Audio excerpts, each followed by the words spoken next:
I had to make a decision whether I was going to do something about it or just stay in this situation. And again, it was this calculated risk of the benefit of trying something new was going to outweigh that scary feeling, the Hmm. feeling that I might fail, that it may not work out, that it may not be what I think it is. The grass is not always greener. And through the calculated risk, I was willing to make what I'm doing now a success. And I'm so thankful that I did that. And I wouldn't have had I not seen all that my dad had modeled for me. This is again one more nugget of advice from my friend Gretchen Bridgers from the Always a Lesson Empowering Educators podcast. This is such a great way to end our 3-part mini series called Always a Burned In Lesson. Today, we're going to talk about heroes and taking risks and how we stay motivated when we become frustrated or we start to feel a little twinge of burnout coming. Let's get started with episode 12. Welcome to the Burned In Teacher podcast. I'm Amber Harper, and the educators on this podcast are brave enough to share their stories of burnout with the world. On BIT, we get real, we get honest, and we take action. Action against the burnout with stories from burned out teachers, advice from experts, and actionable steps you can take today to beat the burnout and become a happier, more fulfilled human being. Let's get started. Hey, Burned In Teachers, before we get started with the actual interview today, I want to invite you to the Burn On Challenge, taking place November 26th through the 30th within our private Burned In Teacher Facebook group. I have strategically planned this challenge to take place at the end of November because beginning January 7th, we're going to start another 8-week small group program. So I want to give you a little taste of what it is that we do in that program. So like I said, November 26th through the 30th, I will be conducting this Burn On Challenge within our private Facebook group at facebook.com/groups/burnedinteacher. So you don't have to sign into another group. You don't have to even sign up at all for the challenge. All I am asking is that you join us every day in the group for our 10 minutes of just encouragement and helping you to burn on through the rest of 2018. So we'll start Monday with Begin Where You Are. Tuesday will be Understand You or Understand Your Situation. R will be Reflect on Your Challenges. That will be Wednesday. Thursday will be Nurture Those Strengths. And then Friday, we're going to combine O and N. Open your possibilities and never settle. This is all in an effort to help you to end the 2018 year with a bang and with a lot of encouragement and enlightenment into your teaching life. And then after that challenge is over, I will be opening the doors to the first small group program offering in 2019. I'll only offer it every few months. So this gives you the opportunity to kind of get a taste of what it will be like and how it is that I would love to serve you and your group members in this small group program. So like I said, you don't have to sign up. I will be in the Facebook group daily, offering you encouragement and enlightenment. And please feel free to join in every day at a time to be determined. And if you miss that time, then no worries. Just watch the replay and feel free to comment below the video that I will post. And let's finish this 2018 year out strong. So those dates again were November 26th through the 30th. Now let's get started with this interview. All right, Burned In Teachers, welcome to another episode of the Always a Burned In Lesson series with Gretchen Bridgers. What's up, Hello. Gretchen? So glad. Hey, thanks for having me. Of course. So this is our third and final episode of our mini series of Always a Burned In Lesson. And today we're going to talk about heroes taking risks and the fact that heroes are also lifelong learners. So I tell you all the time that you are your own hero. So I have one of my heroes here with me today, Gretchen Bridgers. And if you've not met her before, she's going to give you a quick refresh on who she is and what she does. So take it from here, Gretchen. Yeah, we started this mini series. So if you haven't heard the other 2 episodes, go back, take a listen. Basically, I have a very similar path to Amber, if you've heard her story. But I was a classroom teacher for almost a decade before I stepped out to be a new teacher coach through the New Teacher Project. And then now do my own consulting, which means I just provide professional development and support to teachers, whether it's through an actual session or an online webinar or through resources through TPT, you name it. I'm here to just be a supporter, encourager, inspirer to teachers. Awesome. And I can tell you as somebody who I have looked to as a mentor, she has so much wisdom and so much advice to give. Where can Burned In Teachers find you? Oh, find me on alwaysαλesson.com. Everything is right there for you to connect with me, social media handles, blog posts, podcast episodes, you name it. Yes. So we're going to dive right in today and talk about heroes. So I want to share some of my heroes that I have had, but Gretchen, I would love for you to start out with what heroes you have turned to when you've needed inspiration and mentorship in your life and career. I'm glad you asked this question because previous episodes we've talked a lot about mentorship and people we look up to. And now here's this word hero, which is someone that it's constantly throughout your life, someone you look up to, not just in a specific area of your life. And I've always had mentors in the educational realm who either had skills I wish I had, or just the way they thought, their perspective was something that I wanted to learn how to create for myself. But there's one person in my life who's constantly been a role model for me in terms of how I want to operate, professionalism, business wise, sharing knowledge and educating others, being a helping hand. And that person's my dad.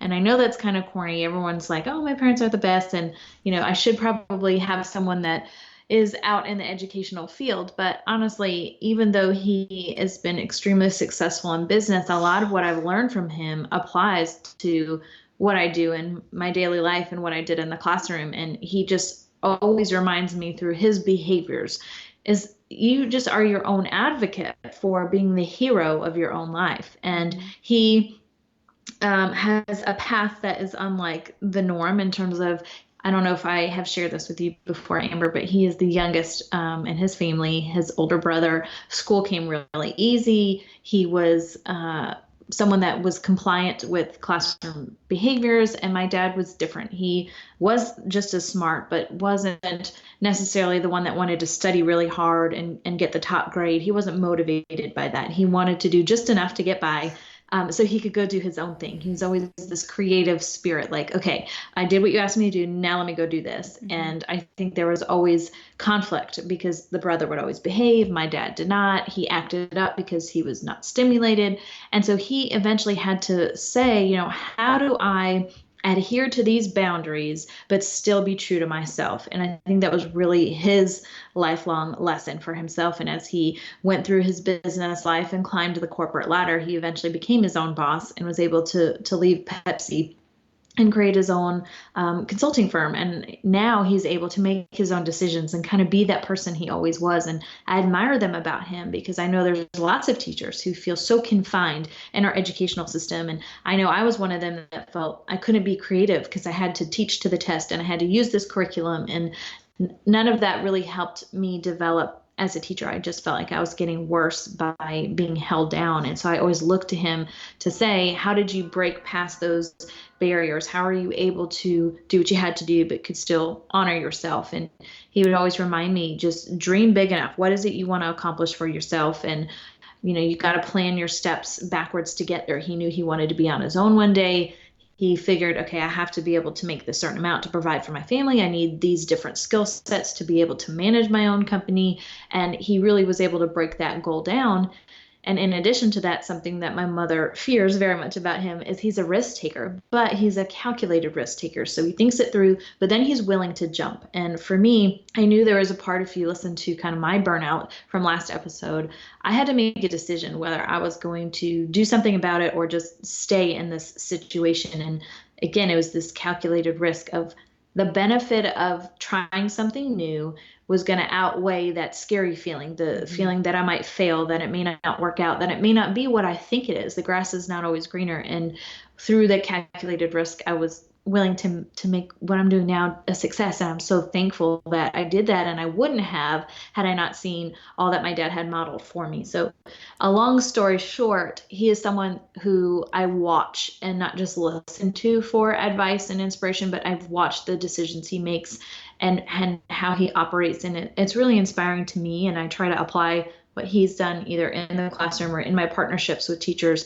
or just in my personal life in general. So you said a couple of things here that really made my ears perk up. So one thing that you said is that dream bigger. And that seems to be something that you have in common with your dad. So that makes me think that, have you ever taken the Gallup's Strengths Finder assessment? I don't know if I've taken that specific one. No. So that's something that I really encourage burned in teachers to do through the small group program and just in general about really understanding yourself. I am going to bet that you have futuristic and activator as a Okay. couple of your top strengths because you are someone who wants to control the change. You're someone who wants to seek growth and someone who wants to take action when things are not going the way that you had thought that they would go. Hmm. And something else that really made me think is that dreaming bigger is different for everybody. Nobody's the same. So, dreaming bigger could be things that you're doing in your classroom. You just want to seek change in your classroom. You want to dream bigger. You want to dream bigger for yourself and for your students. And so, you're seeking ways to grow there and become your own hero within your classroom. Some people dreaming bigger is, all right, I've done my time in the classroom. Now I'm dreaming of becoming a teacher leader of some sort, whether that's a counselor or a principal or a dean or a superintendent. You're ready for that type of dream. And other people might dream of ways to use their educational skills in a different way outside of an actual school corporation. And I should add, too, that you could also become a teacher coach of some kind, a mentor coach or a technology coach or an instructional coach. There are so many different ways to use those skills that you have and those strengths if you believe that you are in control of the change and that those strengths can define your dreams. So, Totally. can you tell me a little bit? You have an excellent list that you've shared with me before of lessons that you have learned from your dad. And they actually came from a podcast episode of yours, and I'll link it in the show notes. It was episode 166, and you titled it Control the Change. And I happened to listen to Hmm. this episode and thought it was amazing. It just had such good perspective and such great connection on how to apply lessons that you learn in life to things that happen within your classroom or within your career. So can you share some of those with us, please? Yeah, absolutely. That episode was great because, as we know, change is inevitable. It's gonna happen at some point in our life, and it's challenging, but it's really an opportunity to make ourselves better, and we have to control our emotions in order to make a great change in our life. And that goes back to that calculated risks. And we have the power over our own perspective and over how we respond, and it's important that we keep that in mind in order to control the change that's happening to us. In that Mm-hmm. episode, I was talking about how my dad is now going to be moving down here with my mom to North Carolina from Connecticut, which means he's going to leave his business behind, which is a huge chapter. And we were just talking about how he's worked his whole life to have this chapter, and now he's got to change it. And what does that look like? And how scary that change can be. And for him, he felt like this wasn't going to be a step forward like every step has been in his life so far. This was going to be a temporary setback, but in the long term, it was going to set him up better. And so that's hard to grapple with because sometimes you might think, oh, I want to get out of this school or this district, but I have to take a position that's less than or lateral, and I don't want that. But Mm-hmm. in the moment, it could seem that way. However, once you get around that curve, it could open up to something bigger. And so I chatted a little bit about his mental space of working through that and how much change, especially when it's going to look different from what you really want for yourself, can almost make you paralyzed. But how you handle those detours in life really determines how great that next chapter is going to be if you learn how to control it in the right way. And like you were saying, things in my life are what inspire me to help teachers. And I've learned so much about myself, but more importantly, about how to help kids and how to help teachers by taking these life lessons and watching my parents go through this change in their lives and watching my dad grapple with what he thought success was and what it needs to look like in this next chapter and how to step back and move forward and still be in control of your life. It's hard and it's scary, but it can have a great result. You've just got to control the change. Mm-hmm. So tell us a little bit about setbacks. So things that can be considered temporary setbacks and how they can lead to a long-term upgrade. I'm really interested to hear this because teachers deal with setbacks all the time. Mm-hmm. So can you give me an example or some sort of analogy to help us to understand how we can look at these setbacks differently and help them to set us on a trajectory of success? Well, right. So you might be in an environment that is not encouraging you to better yourself, whether it means you don't have the support to go to another workshop and learn what you need to learn, or go watch another teacher live in their classroom so you can gain some of these skills, whatever it may be. Maybe you need to go into another classroom position, which might not be what you want to do because you're ready to move beyond the classroom, let's say.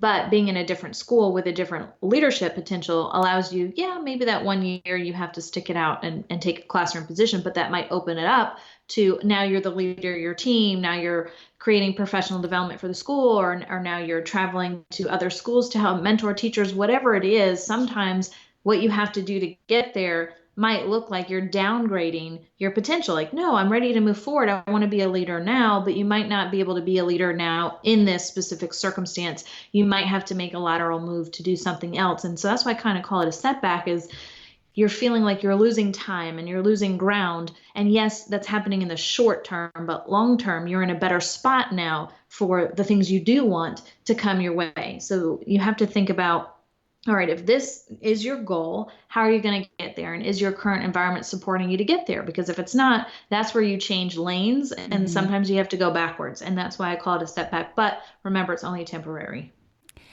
I I so love exactly what you just said. But I'd like to add something to it too. Please do. When I was teaching second grade, and if you've heard my story, I was moved from first grade to second grade, and it was the best change. I did not look at that as a setback.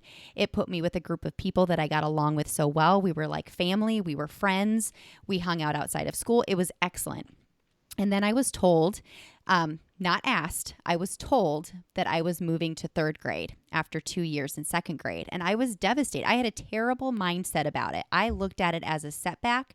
I looked at it as control over my teaching life. I had things going Mm-hmm. so well in second grade, and I was furious. I was angry. I was very, very hurt by that decision because I was not consulted.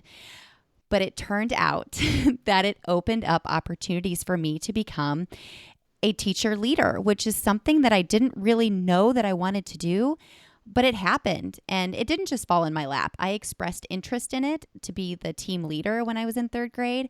And I loved it. And I feel like I actually happened to be really good at it. And I would not have had that opportunity if I would have stayed in second grade. And that was a huge learning curve for me, that how much power mindset has over your current realities or your current situations. I was put into another negative situation from that move that I was forced to make, but I faced it head on. And because of that, I was able to alleviate that type of stress from, within my current teammates in that third grade position. So I love what you had to say about that, because we really do have control at looking at things differently and helping us to look at it as a long-term upgrade for ourselves. Yeah, some of the listeners of my podcast, the Empowering Educators podcast, are someone in transition. Mm-hmm. They are being told that, hey, you don't have a job here anymore, or you're changing grade levels, or whatever, and you're feeling devastated. You worked your whole life, you got this degree, you've put all this time in. We Mm-hmm. know teachers, we put a lot of time in. And now all of a sudden, you're not in control of what's happening to you, but you actually are, because it's how you respond and how you look at this opportunity in terms of what's going to happen to you. Mm-hmm. So maybe you're pushed out of something you thought you wanted, but then all of a sudden you're in this new situation and it's going to be 10 times better for you. And you didn't even know it. And so I think sometimes we have to take a step back and say, this might work out for me. I've got to see what it's going to be like so I can dream bigger and make it happen. That's right. And I'm going to link, this is going to be a long show notes, because another one of my favorite episodes of yours is episode number 163, Time for Your Educator Upgrade.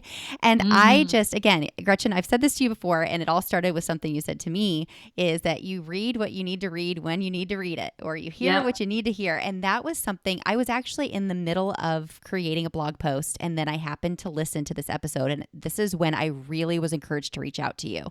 Because you and I were speaking the same language. We were saying things a little differently, but I asked your permission to kind of collaborate on a blog post, and we called it Don't Be a Victim of Circumstance, Be a Taker of Chance, because it had to do with that perspective that we gained from changes in our lives, and really how sometimes those changes force us to step out of our comfort zone and help us to become better. Totally. So there are a couple of recurring themes throughout these conversations and common threads that we've had in these interviews. And a lot of them come back to the idea of change, whether it's physically changing buildings or physically changing grade levels or changing your mindset. There's always this theme of change. So can you tell me a little bit about your perspective on this?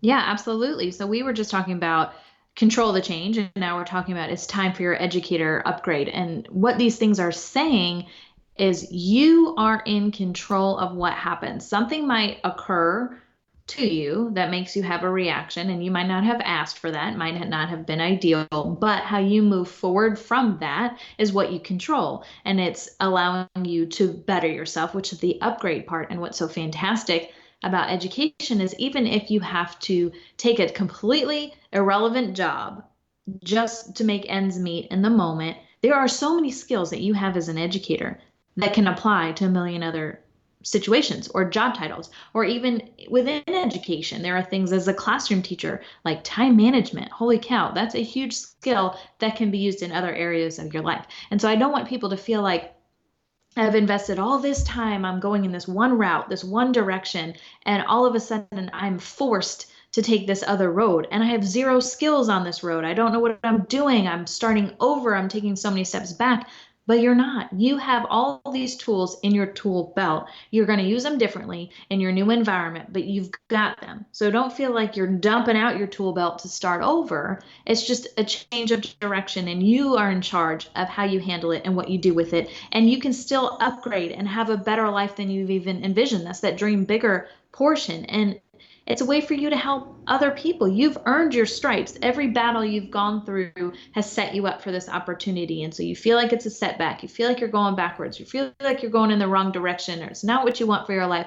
But I'm here to tell you that it's just a blip on the screen. And long term, it is such a small change. It's going to be pivotal because of the way you react to what happens and how you make it the greatest experience. And when you look back, you'll say, that's the moment it all changed for me. It wouldn't have happened because I didn't want it to happen, but I'm glad it did. And what I did with it has put me where I am today. Absolutely. And this can be applied in so many different places in your life. You know, there's never a great, perfect time for change.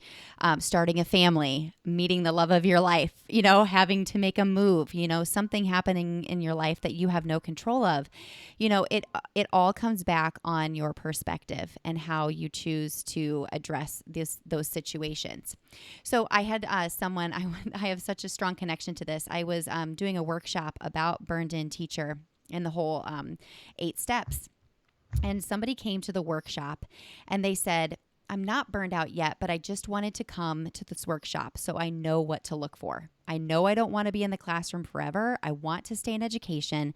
But he said, how many years do you think I need to get under my belt before I'm ready to take master's classes? Because he wanted to become an administrator.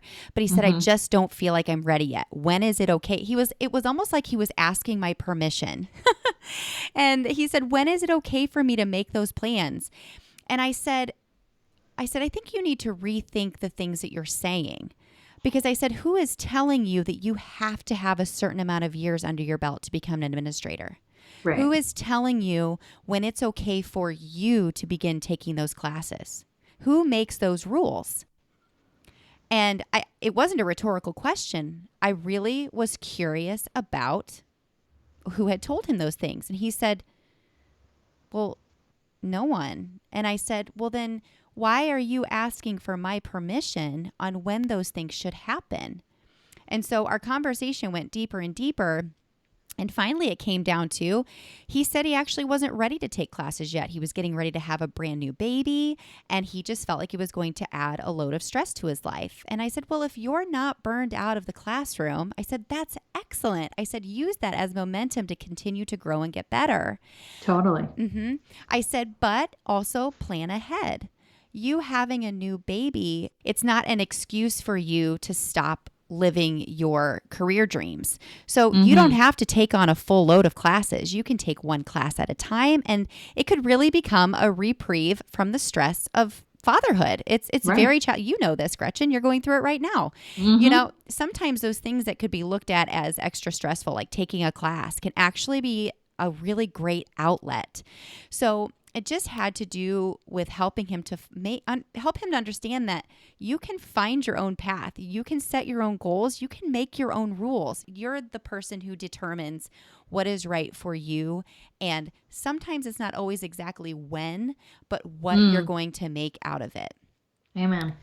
So another thing that heroes do, and that Gretchen and I wanted to talk about today, is that not only do you believe that heroes take risks and you change your mindset and you control the change, but that you're also a lifelong learner.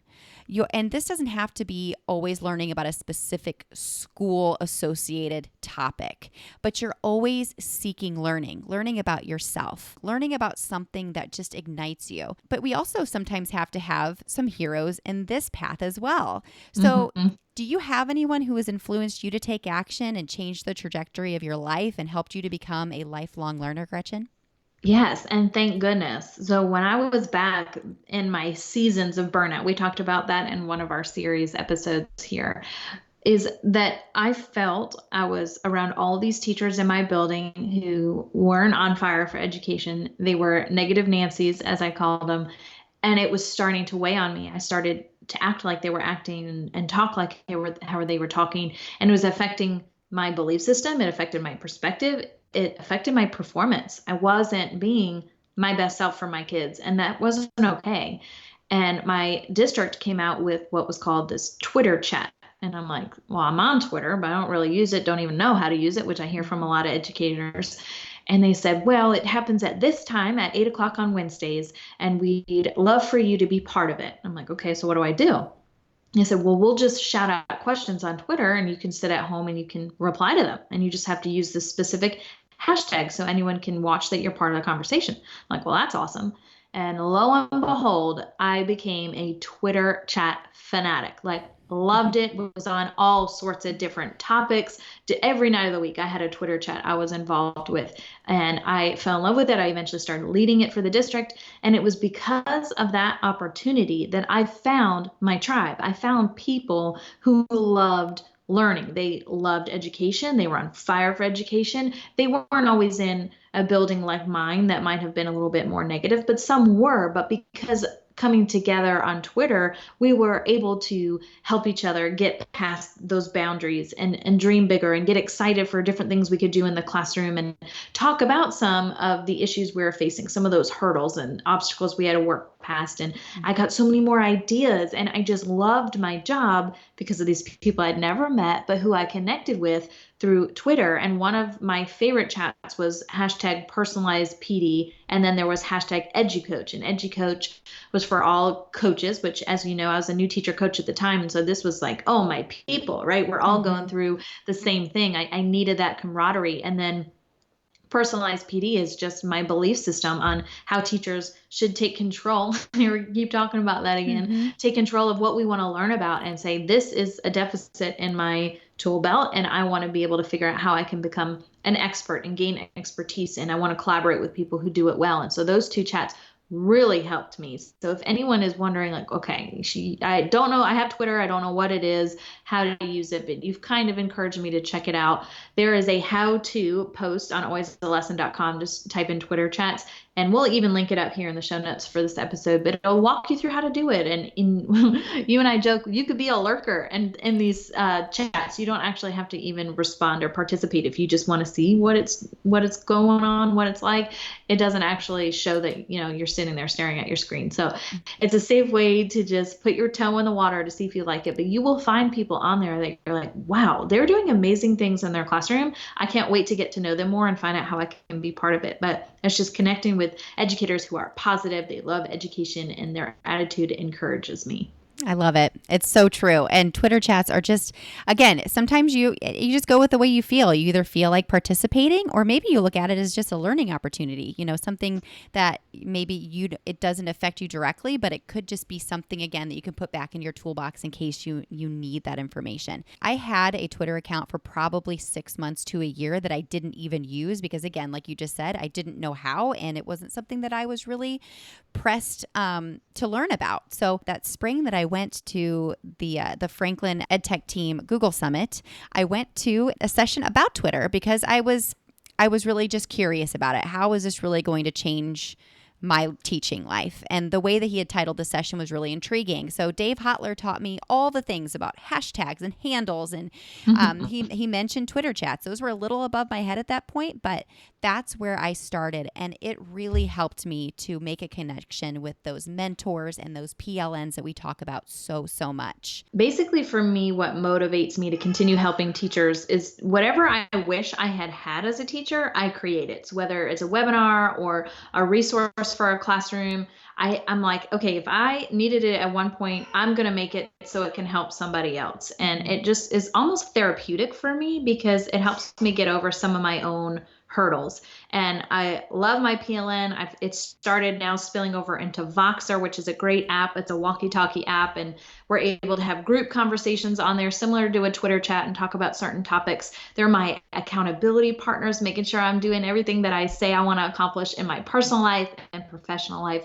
And I just call, my circle of influence. These are the people I want closest to me who are going to push me to be better. They are different from me in terms of their perspective, because I want someone that is close enough that they get where I'm coming from, but they think differently to push me to go beyond my boundaries. And so I look at my vision board and say, where am I in terms of accomplishing these things and my goal list, and making sure I'm taking lots of mental and emotional breaks so that I can keep going and getting there and accomplishing everything. But I'm so thankful for the people that keep me motivated to keep doing what I'm doing.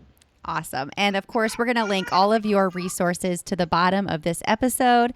And I hear your sweet baby back there calling for you. So, Gretchen, thank you so much for sharing your perspective on this incredibly important topic of becoming your own hero, finding your own hero, and becoming and staying a lifelong learner. So thanks so much for joining us. And this actually ends our 3-part mini-series of Always a Burned-In Lesson. So thank you again so much for your time and your wisdom, Gretchen. Thank you. So the tips and takeaways that I have today, there are 3 things. Number 1, heroes have heroes. Gretchen's dad and her PLN, especially on Twitter and Voxer, are those people that help her whenever she is facing specific challenges in her life. My heroes happen to be people in my life that serve my passions in different ways. So for example, my hero for parenting is my husband. My friends Kim and Gretchen, of course, with their passion for helping and serving educators. I also have heroes in the ed tech world. Casey Bell and Matt Miller inspire me every day to serve teachers better in the area of how to use educational technology better. And I, of course, can't leave out you, burned-in teachers. You all inspire me with your amazing stories that you share with me about how you're taking control over your life to become a better teacher, a better husband, a better friend. Those stories mean something, and I'm so grateful to have you in my life. My next takeaway has to do with heroes taking risks, some calculated and some not even planned. So Gretchen talked about loving coaching and really having to take a big risk when her original opportunity to become a coach ended. I, of course, took a risk by leaving the classroom to run Burned-In Teacher full-time. Me leaving the classroom to become a full-time educational technology consultant and Google trainer and Burned-In Teacher coach was a calculated risk. I talked about it. I thought about it for years. But there was a time where I was told that something was happening within my career that I didn't have any control of. And that was a huge lesson to me because it turned out to be wonderful. And all I had to do was change my mindset. And finally, heroes are lifelong learners. Not just about school, but about their passions and about serving themselves and taking the time to invest in their passions that keep them motivated to keep going when things get tough. That's it for this week's episode of the Burned-In Teacher podcast. Until next week, take a deep breath. You are your own hero, and you just took another step to becoming a burned-in teacher. Burn on. If you want to be updated on the latest Burned-In Teacher podcast episodes, don't forget to subscribe to the Burned-In Teacher podcast on Google Play or iTunes.